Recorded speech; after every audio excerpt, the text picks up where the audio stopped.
Sarah Martinez had always been different from other women her age.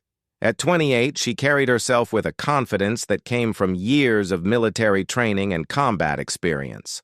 Her dark hair was pulled back in a practical ponytail, and her green eyes held the sharp focus of someone who had seen things most people only witnessed in movies. The morning sun cast long shadows across the parking lot of Precision Arms, a well-known gun store on the outskirts of Virginia Beach. Sarah stepped out of her black pickup truck, the familiar weight of her service weapon secure in its holster beneath her jacket.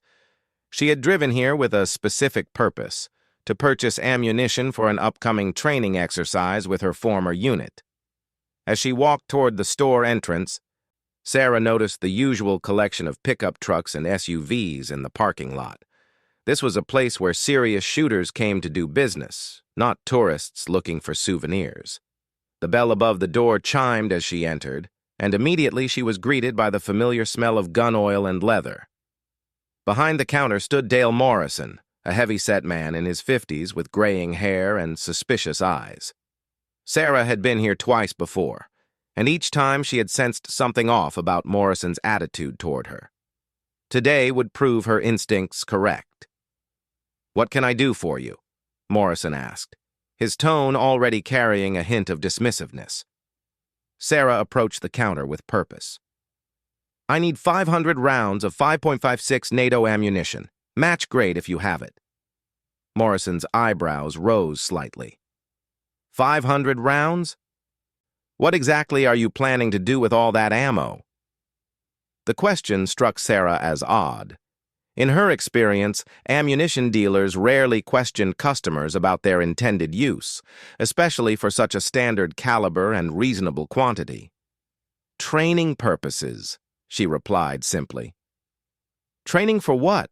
Morrison pressed, crossing his arms over his chest. Sarah felt her patience beginning to thin. She had completed 3 tours in Afghanistan as a military intelligence specialist, had trained with some of the most elite units in the armed forces, and had earned more marksmanship ribbons than most men twice her age. She didn't appreciate being interrogated about her qualifications. "Look, I just need the ammunition. Do you have it in stock or not?" Morrison's expression hardened. "I don't like your attitude, lady. And I don't sell ammunition to people who can't give me a straight answer about what they're doing with it." Other customers in the store began to take notice of the exchange. Sarah was aware that several men had stopped browsing and were now listening to the conversation. She could feel their eyes on her, some curious, others skeptical. "My attitude?" Sarah kept her voice level, though anger was building inside her. "I'm a paying customer asking to purchase a legal product. I don't owe you an explanation beyond that." "Actually, you do," Morrison shot back. "This is my store, and I have the right to refuse service to anyone I choose, especially when they won't answer simple questions about their intentions." Sarah realized that this wasn't really about the ammunition or her answers to his questions. She had encountered this type of prejudice before. Men who couldn't accept that a woman might be more qualified with firearms than they were. It was frustrating, but unfortunately not uncommon. "Fine," she said, placing her hands on the counter. "I'm former military intelligence, served 3 tours overseas, and I maintain my shooting skills through regular training with former unit members. The ammunition is for precision shooting practice at a private range. Is that sufficient for you?" Morrison snorted. "Military intelligence, huh? Let me guess. You were some kind of desk jockey who thinks she knows about guns because she qualified once a year on the base range." The insult hit deep. Sarah had earned her stripes in some of the most dangerous regions of Afghanistan, had saved lives through her intelligence work, and had proven herself countless times in high-stress situations, but she knew that arguing further would be pointless. "Just tell me if you're going to sell me the ammunition or not," she said. "Not," Morrison replied with satisfaction. "I don't sell to people I don't trust, and I don't trust women who think they're something they're not." The store had gone completely quiet. Sarah could feel the tension in the air as other customers watched the exchange. Some looked uncomfortable with Morrison's blatant discrimination, while others seemed to agree with his stance. Sarah nodded slowly, processing what had just happened. She had been refused service not because of any legitimate concern about her qualifications or intentions, but because of Morrison's prejudice against women in the firearms community. "I understand," she said quietly. "This is your business, and you have the right to refuse service." But as she turned to leave, Morrison couldn't resist one final insult. "Maybe try the sporting goods store at the mall. They might have some .22 caliber rounds more suited to your skill level." The comment was meant to be humiliating, suggesting that she was only capable of handling small caliber ammunition, typically used by beginners. Several men in the store chuckled at the remark, which only added to Sarah's embarrassment and anger. She walked out of the store without another word, her face burning with humiliation and frustration. As she reached her truck, she could hear Morrison's voice carrying through the open door, telling another customer about how he had just put some wannabe female warrior in her place. Sarah sat in her truck for several minutes, trying to calm down and decide what to do next. She needed that ammunition for a legitimate training session scheduled for the weekend, but more importantly, she felt compelled to do something about Morrison's discriminatory behavior. She pulled out her phone and began making calls. Her first call was to Marcus Chen, a fellow veteran who had served with distinction in the Navy SEALs before transitioning to private security work.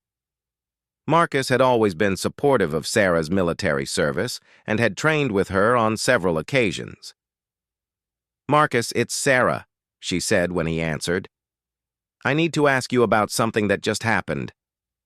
She explained the situation at Precision Arms, describing Morrison's behavior and discriminatory comments in detail. Marcus listened without interruption, and she could hear the anger building in his voice as she recounted the events. "That's completely unacceptable," Marcus said when she finished. "Dale Morrison has a reputation in the community, and it's not a good one.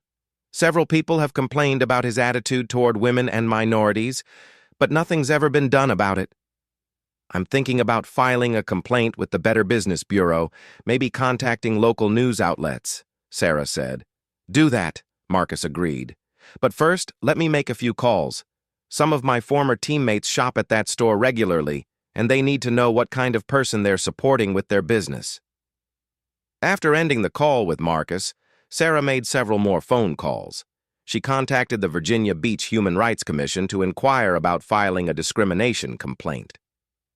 She also reached out to several local veterans organizations to inform them about Morrison's treatment of a fellow service member.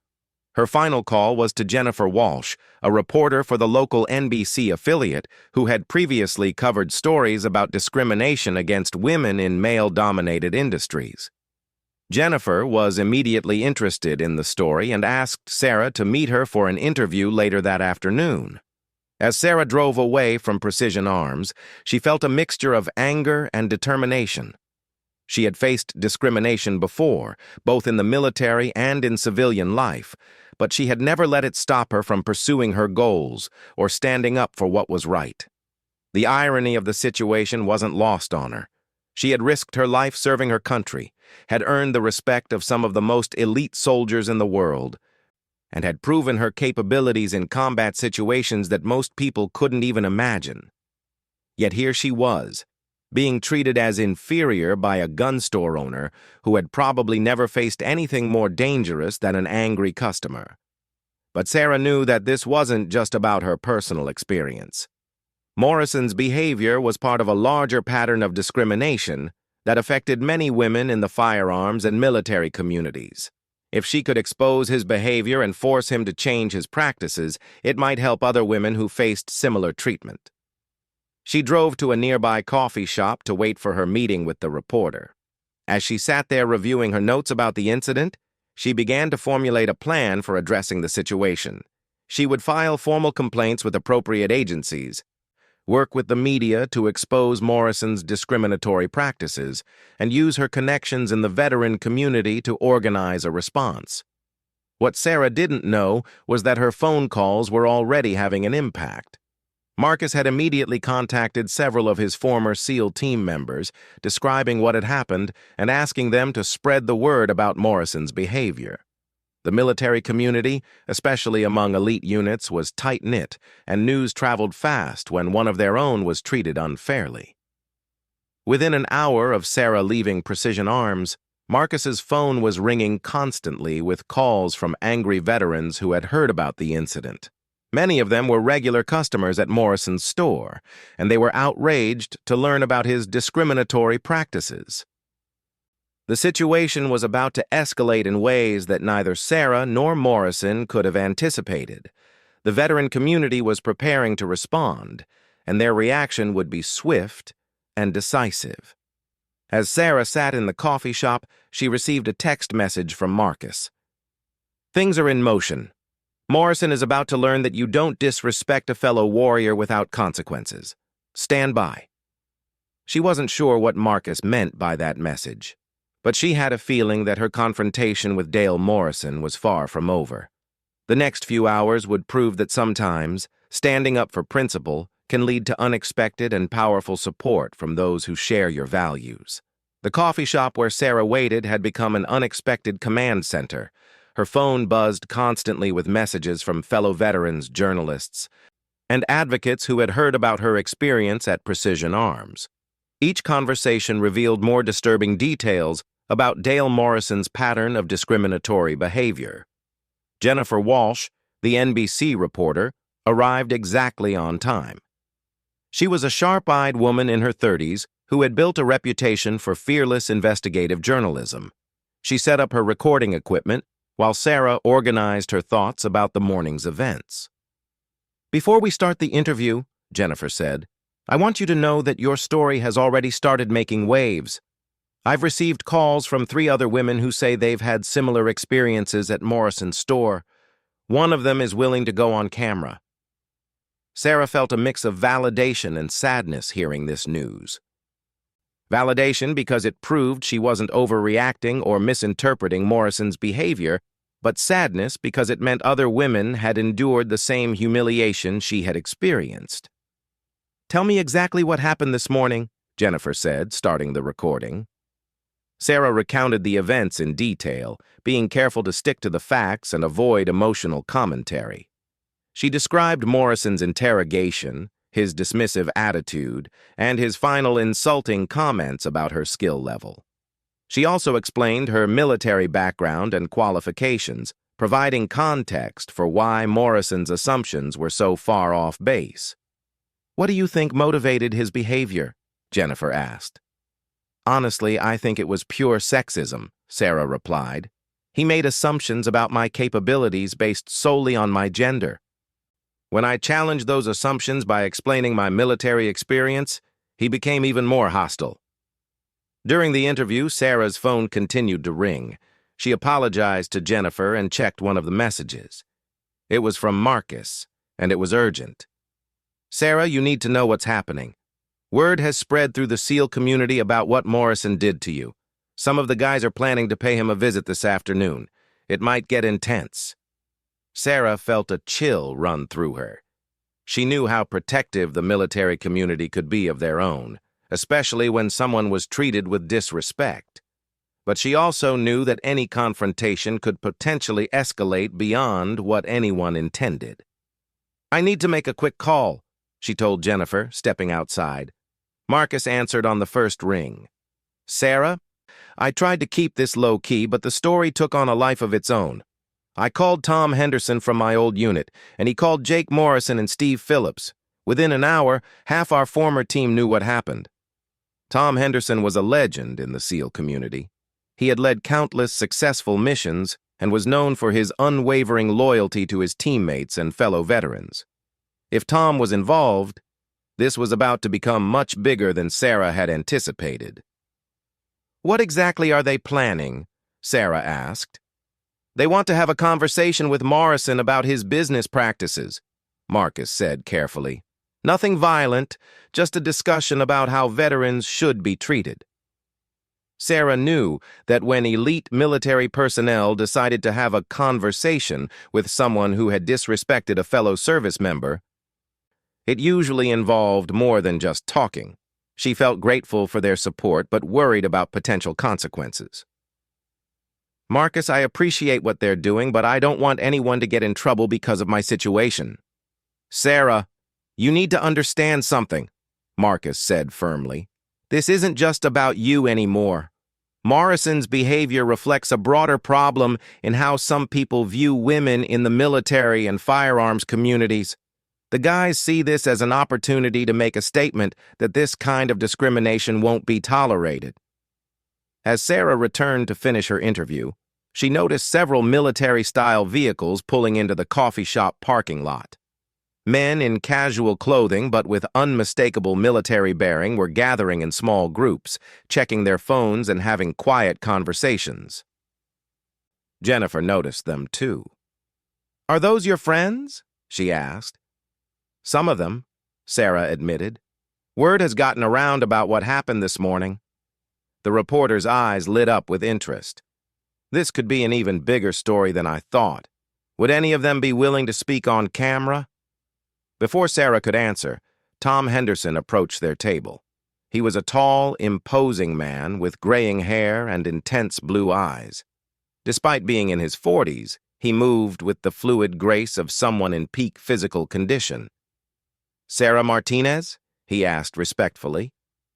"Yes, sir," she replied, standing to shake his hand. "I'm Tom Henderson.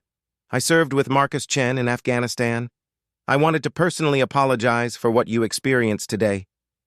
That kind of treatment is completely unacceptable." Jennifer immediately introduced herself and asked if Tom would be willing to give a statement about veteran solidarity and discrimination. Tom considered the request carefully before agreeing to a brief interview. "What happened to Sarah this morning represents everything that's wrong with how some people view women who have served their country," Tom said to the camera. "She earned her place in the military through merit and courage, just like any male soldier.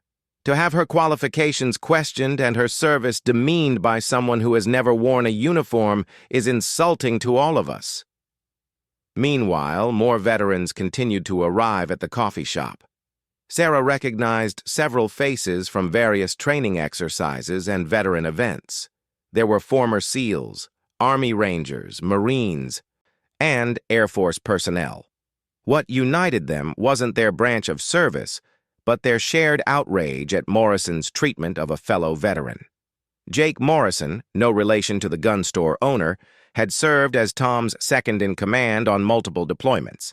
He was known for his strategic thinking and calm demeanor, but Sarah could see anger simmering beneath his composed exterior. "We've been monitoring Morrison's store," Jake told Sarah quietly. "He's been bragging about what he did to you to his customers all afternoon. He's calling you a fake veteran and claiming that women don't belong in combat roles."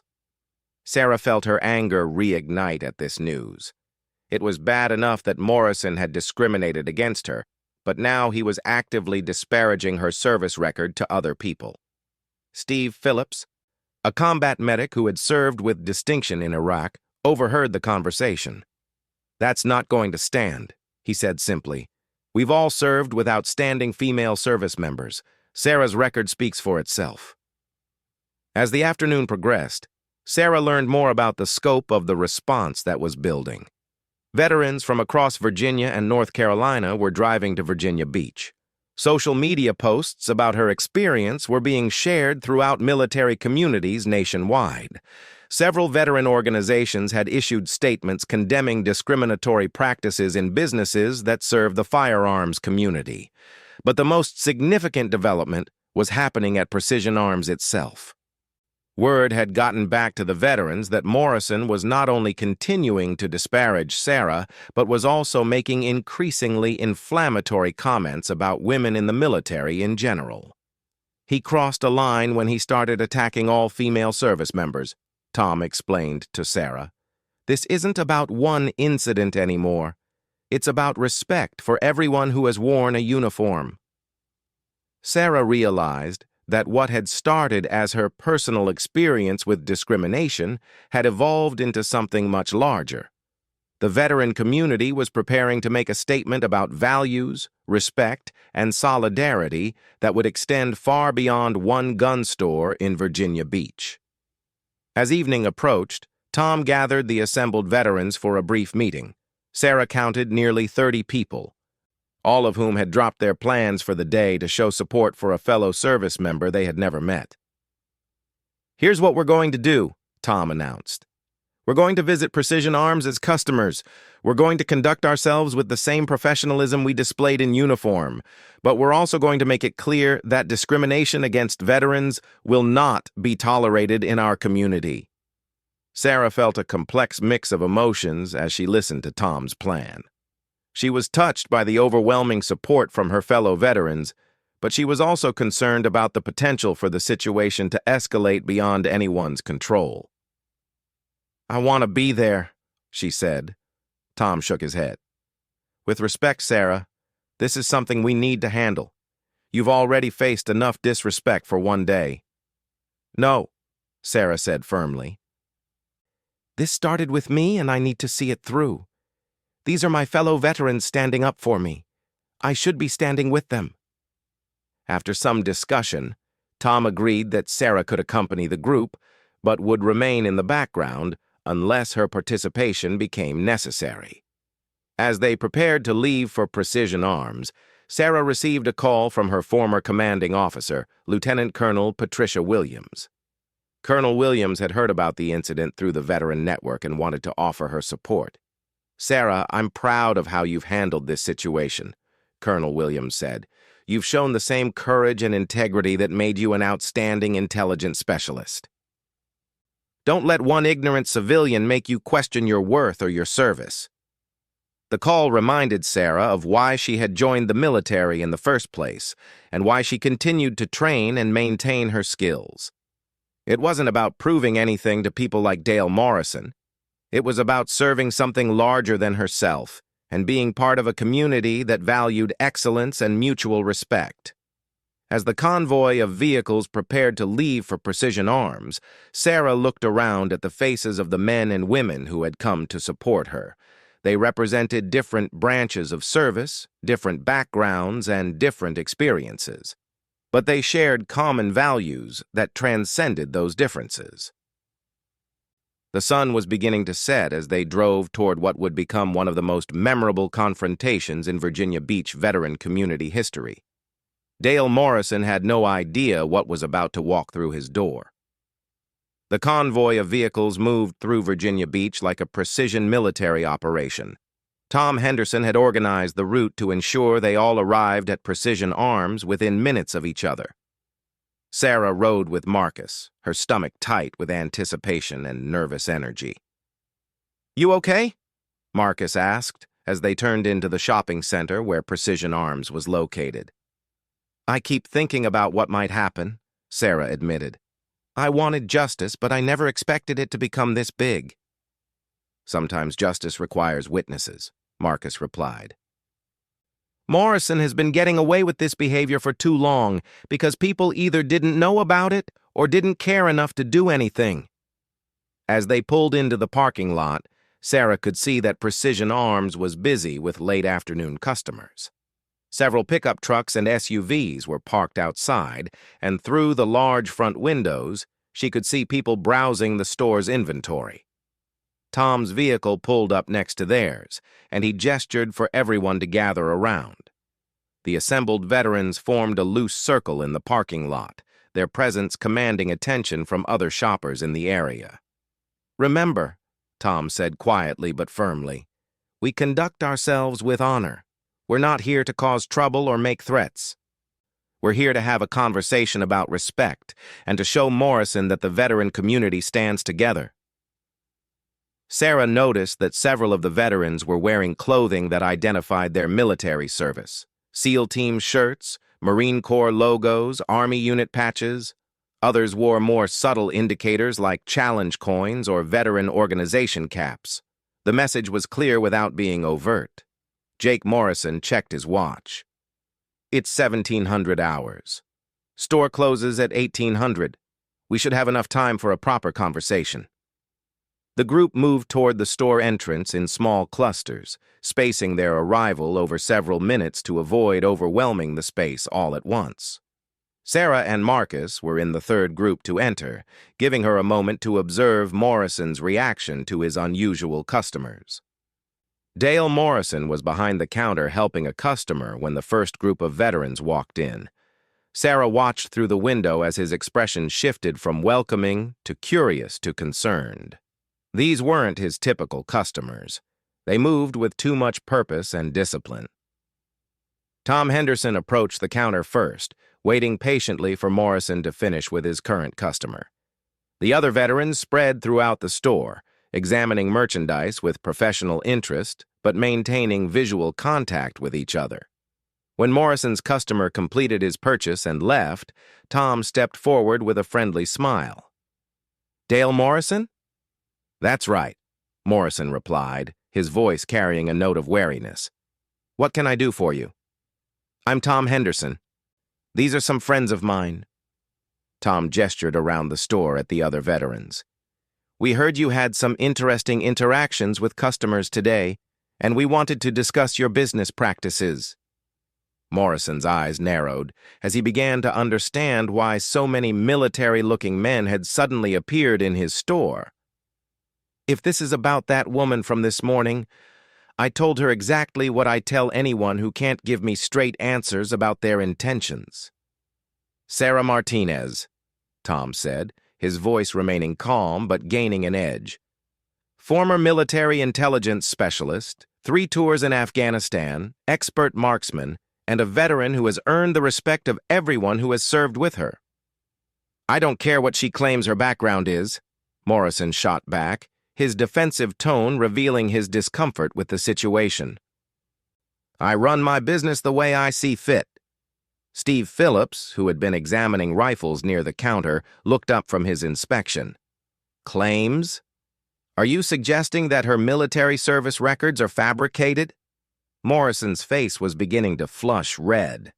"Look, I don't know what you people want, but I have the right to refuse service to anyone I choose." "Absolutely," Jake Morrison agreed, stepping closer to the counter. "But we also have the right to know what kind of business we're supporting with our money." Sarah entered the store with Marcus at this point, staying near the entrance as planned. She could see the tension building in Morrison's posture as more veterans continued to file in. The store was now filled with nearly 30 people, all clearly military or former military, all focused on the conversation at the counter. "What exactly did Sarah Martinez do to warrant being refused service?" Tom asked, his tone still conversational but with unmistakable authority. Morrison looked around the store, perhaps beginning to realize that he was severely outnumbered and outclassed. "She was evasive about her reasons for wanting ammunition. She got an attitude when I asked reasonable questions." "Reasonable questions?" Marcus spoke up from near Sarah. "Like questioning whether a decorated veteran is qualified to purchase standard rifle ammunition? Or suggesting that she should stick to .22 caliber rounds because of her skill level," added another voice from across the store. Morrison's eyes darted between the faces surrounding him. He was beginning to understand that these men knew exactly what had transpired during his encounter with Sarah. "I don't have to justify my business decisions to you people." Tom leaned slightly on the counter, his demeanor still calm, but his presence undeniably intimidating. "You called her a wannabe female warrior. You questioned her military service. You suggested that women don't belong in combat roles. Those weren't business decisions, Mr. Morrison. Those were personal attacks on a fellow veteran." "And not just any veteran," Steve Phillips added. "A veteran who has served with distinction in some of the most dangerous regions of the world." Sarah could see that Morrison was struggling to maintain his composure. Sweat was beginning to form on his forehead, and his hands were trembling slightly as he gripped the edge of the counter. "I've been in this business for 15 years, Morrison said, trying to regain control of the situation. I know how to spot people who don't belong in the firearms community. The comment was a mistake. Several veterans exchanged glances, and Sarah could feel the temperature in the room drop noticeably. Tom straightened up to his full height. Don't belong. Are you suggesting that someone who has served 3 combat tours, who has been trusted with our nation's most sensitive intelligence operations, who has trained alongside the most elite units in our military, doesn't belong in the firearms community? Jake Morrison moved to stand beside Tom. Because if that's what you're suggesting, then you're not just insulting Sarah Martinez. You're insulting every female service member who has ever worn a uniform. Morrison's face was now bright red, whether from anger, embarrassment, or both. This is harassment. I'm calling the police. Please do, Tom said calmly. I'm sure they'll be interested to hear about discriminatory business practices. We'd be happy to provide statements. At this point, several other customers who had been in the store when the veterans arrived were beginning to leave, clearly uncomfortable with the escalating tension. But a few remained, listening intently to the conversation. One of those customers, an older man wearing a Vietnam veteran's cap, approached the counter. "Excuse me," he said to Morrison. "Did you really refuse to sell ammunition to a female veteran?" Morrison looked at the man with hope, perhaps thinking he had found an ally. "Sir, I was just trying to ensure that dangerous materials don't end up in the wrong hands." The Vietnam veteran shook his head disgustedly. "Son, I served 2 tours in Vietnam, and I saw plenty of women who were braver and more competent than most men. If this lady earned her stripes in Afghanistan, she's got my respect." He turned to address the room. "Any veteran who has served honorably deserves to be treated with dignity, regardless of gender. What you did to that young woman is shameful." Morrison's last hope for support evaporated as the older veteran walked out of the store, shaking his head in disappointment. Sarah decided it was time to step forward. She had remained in the background long enough, and this was ultimately her fight. She walked to the counter, ignoring Morrison's shocked expression at seeing her again. "Mr. Morrison," she said quietly, "I came to your store this morning as a customer seeking to make a legitimate purchase. I answered your questions honestly and provided information about my background and qualifications. In return, you treated me with disrespect and made assumptions about my capabilities based solely on my gender." Morrison started to speak, but Sarah continued. "These men and women didn't come here to threaten you or cause trouble. They came here because they believe in something you apparently don't understand: that service members support each other regardless of gender, race, or branch of service." She gestured to the veterans around the store. "Every person in this room has earned their place in the military community through sacrifice and dedication. They've proven themselves in ways that most civilians will never have to. When you disrespected me this morning, you disrespected all of them." Tom nodded approvingly. "Sarah's right. This isn't about one incident or one person. It's about values and respect." Morrison looked around the store at the faces surrounding him. For the first time, Sarah saw something other than defiance in his expression. There was perhaps a beginning of understanding about the magnitude of his mistake. "Look," Morrison said, his voice much quieter now. "Maybe I was having a bad day. Maybe I misjudged the situation." "Maybe?" Jake Morrison's voice carried clear skepticism. "Okay, fine. I made assumptions I shouldn't have made." Morrison's admission seemed forced, but it was a start. Tom leaned forward again. "Mr. Morrison, we're going to leave here today and you're going to continue running your business. But things are going to change. The veteran community in this area is tight-knit, and word travels fast. If we hear about any more incidents of discrimination against service members, male or female, there will be consequences." "What kind of consequences?" Morrison asked nervously. "The kind that come from losing the respect and business of people who have served their country," Steve Phillips answered.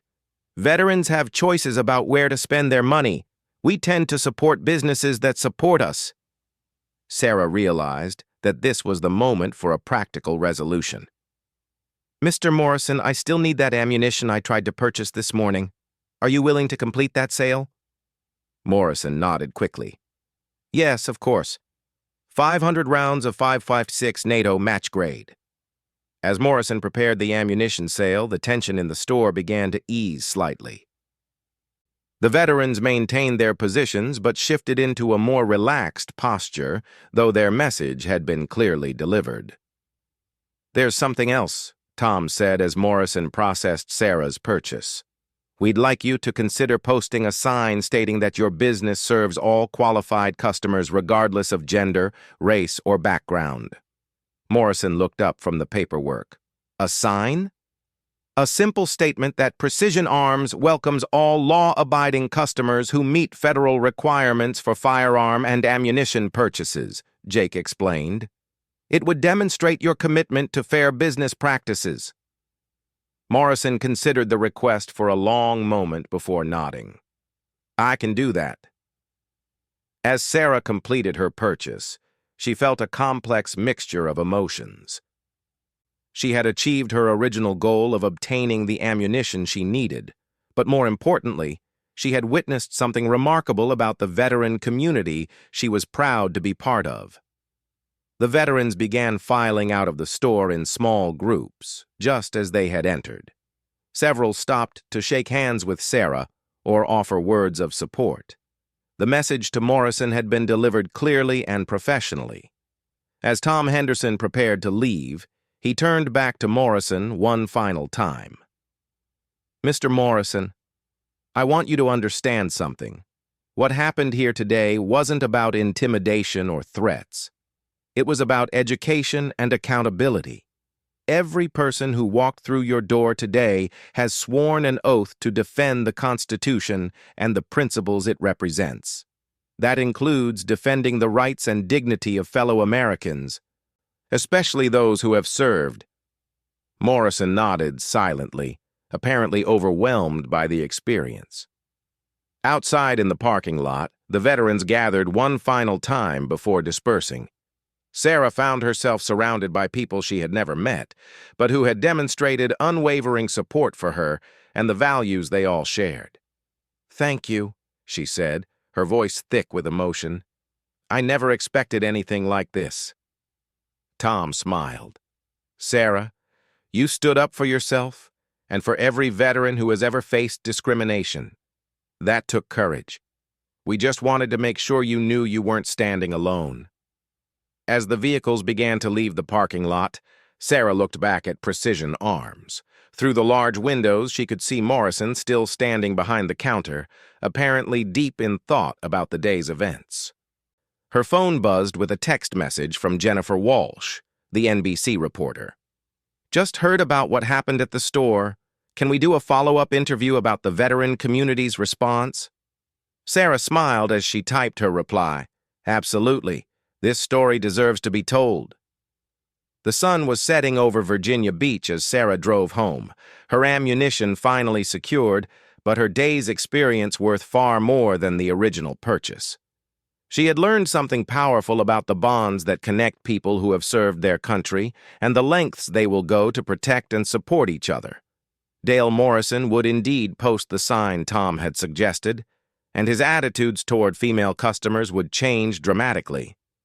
Word of the day's events would spread throughout the Virginia Beach business community, serving as a reminder that discrimination against veterans would not be tolerated.